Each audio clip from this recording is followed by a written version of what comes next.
What up, y'all? DCFAYGOGUY. We got ourselves a package. I'm super excited for this. This came courtesy of the homie Ecocide Fiend. No bullshitting of like what it is. This is House of Crazies. I had him scoop me up the new album 31 from Fright Fest, as well as the Shit to Make Your Ears Bleed compilation that they had available. I was kind of waiting to see how I was going to feel about the album. I wasn't like necessarily the hugest mark, if you will, of House of Crazies. So leading up to this album, I made sure to deep dive.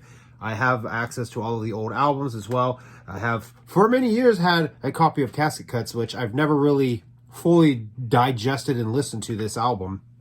One of the things about this, though, like some of the song selections on this, I feel like they missed opportunities to grab better songs from Season of the Pumpkin to throw on this. Like Dark Images, for sure, should have been on this.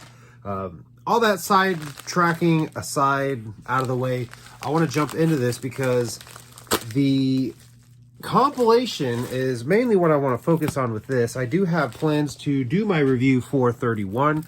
I have been listening to the holy ever loving shit out of this. This dropped on the 29th, and I just checked my Apple Replay today. It was my top album for October. So with a mere 3 days of listening to this album, it made the #1 album of October. So I am going to kind of peek inside this as well. The homie Dan Columbus Underground actually did a nice little, I wouldn't say unboxing, but like he showed off the merchandise that came with the VIP package for those who went to the H.O.K show. I knew he was going, and he had posted a picture about going. So I kind of just threw it out there that he should totally do like a video going over the items. I really wanted to see like some of the differences between the regular version and the VIP version. And I have not seen any videos yet about this, so I do want to kind of peek into that as well. Like I said, I plan on doing a review for it as well. I don't know how heavily we're going to focus on the actual CD. I'd like to really focus on the music. But one of the things about this cover, it really, for me, for a while, it had to grow on me. I'm a fan of it now. I like the VIP edition version a little bit. Like, for a while, I liked it a little bit more, mainly because of the mask. The mask, to me, was a great call. It was a good connection to this one, and it was a great callback to Casket Cuts. So, I do like this one a lot more, but I do think a nice little hybrid of the two would have been perfect. And I'll just flash the image of the t-shirt that they were selling at the show. That should have been the album cover. I'm sorry, missed opportunity there. I don't fully hate this like logo here, and obviously it's on the new one as well. But I feel like the one that they have on that shirt is similar to like the old logos that they had on all of their albums, and I felt like that was the best way for them to connect it all. So popping this open, there you have, this was a t-shirt, I believe. I don't know if I can't remember if the t-shirt said Mr. Bones, the ROC, and Hectic as well. I've seen some people talking about how they felt like they didn't actually refer to themselves as Bones and Hectic, but they actually did. There's actually, I think it might have been Killing Machine. Mr. Bones refers to himself as Mr. Bones. So we'll pop the CD off real quick. Oh, I like that. I like that a lot. The 3 masks underneath. All songs written by Jamie, Paul, and B. Jones, which is Brian, if you don't know, which is ROC. All songs produced by Brian Jones. All songs mixed and mastered by Fritz the Cat. Album designed by Eric Shelter. Insane E. So let's pop into the book here, and once I get this done, I kind of want to go look at Dan Columbus's like video that he did again, and just kind of look and maybe flash images up here as we go through this, because I feel like most of it's probably the same. Maybe the color theming is different. You open it up, it just says House Crazies 31. So that's the unboxing for the actual album.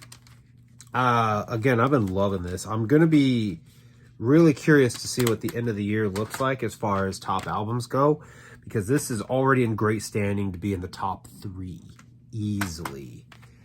It's definitely going to be between Super Famous Fun Time Guys with I'll Tell You When I Want to Laugh by Laughing, and Mission Infect's Armageddon. So let's open this big guy up, this bad boy right here, which I think most people may by now have seen the track list for this. This is the track list here. It's like all of their modern House of Crazies tracks. Not all of them. 13 of them. So Curse of the Jack-O-Lantern, I was super disappointed to see that it was not on here. That's easily one of the best recent tracks that they've done, but I'd seen someone point out that they feel like maybe that's because it has Boondocks on it, which I don't care. That album, that track is a fucking banger. So I had seen the Fright Fest Cryptic Collection that also came with the VIP for actual like Fright Fest.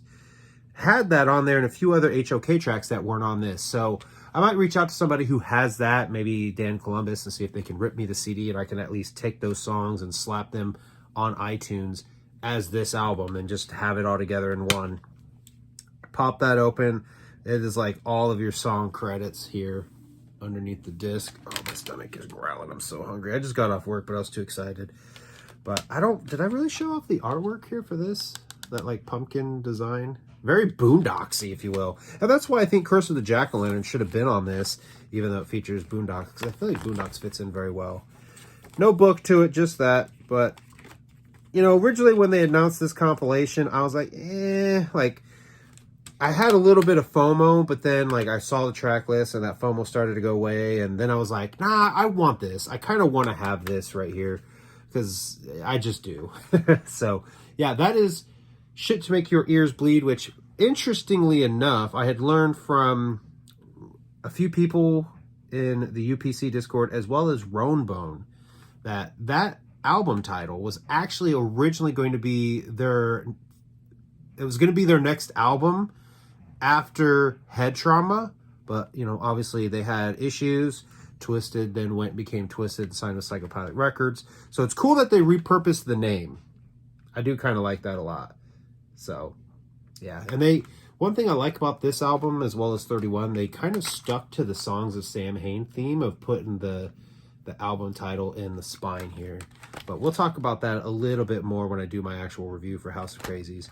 But yeah, I want to do this quick little unboxing. I'm, like I said, loving the fucking album.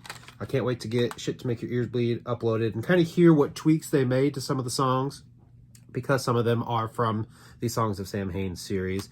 So I'm sure there's some editing that they had done. And yeah, so if you've been listening to 31, tell me what you guys have been loving about it. And yeah, stay tuned. Probably this weekend, my review for 31 will be dropping. Thank you guys for watching. Shout out to Echo Side Fiend again for grabbing those CDs for me. Really appreciate you, homie. Anyway, thank you guys for watching. I'll see you guys next time.